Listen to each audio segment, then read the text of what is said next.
You're watching Bloomberg Law. I'm Lee Pacchia. We're coming to you from the American Bankruptcy Institute annual spring meeting here in Washington, D.C. And I'm joined now by Judge Cecilia Morris. She's the Chief Bankruptcy Judge in the Southern District of New York, and she's fresh off a panel discussing the government's responses to the housing crisis. We've talked a lot on our show about how the government has responded to the problems emanating out of the housing crisis. Fed foreclosure programs like HAMP and HARP. How are they playing out in the courts? How has this affected your day-to-day? I think that's an excellent question, because we started being aware of the HAMP and HARP programs when they were brand new, and that was late 2007, early 2008.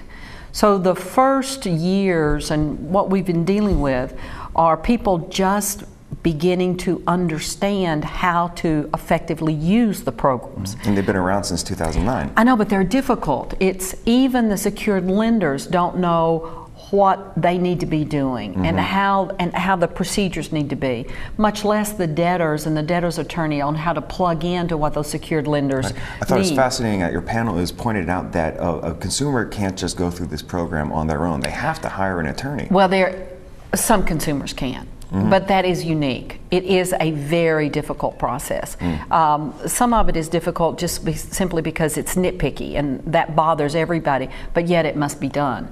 So we have had some consumers that were able to do it without attorneys.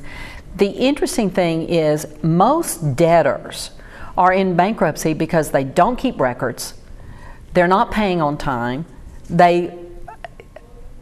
it's just not a realistic approach to their finances.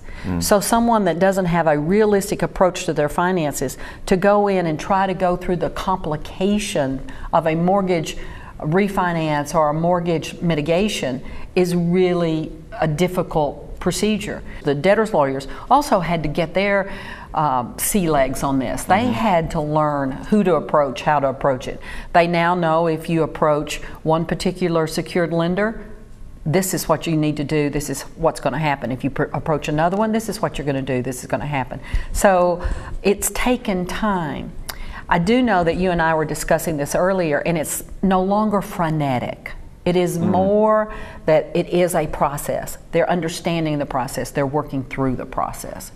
So at a agency level, I don't know the success. On a one-on-one basis, I have watched it mature into many debtors getting a change in their status. Right. And that's where I wanted to go with this. In general terms, it's difficult to assess the costs of something like this, both in real dollar amounts and in terms of practicality against the effectiveness of a program. It's been 3 years for HAMP and HARP at least. And we still don't really have a clear idea. But you also have something really interesting to talk to us about, the Loss Mitigation Program in the Southern District of New York. What is it?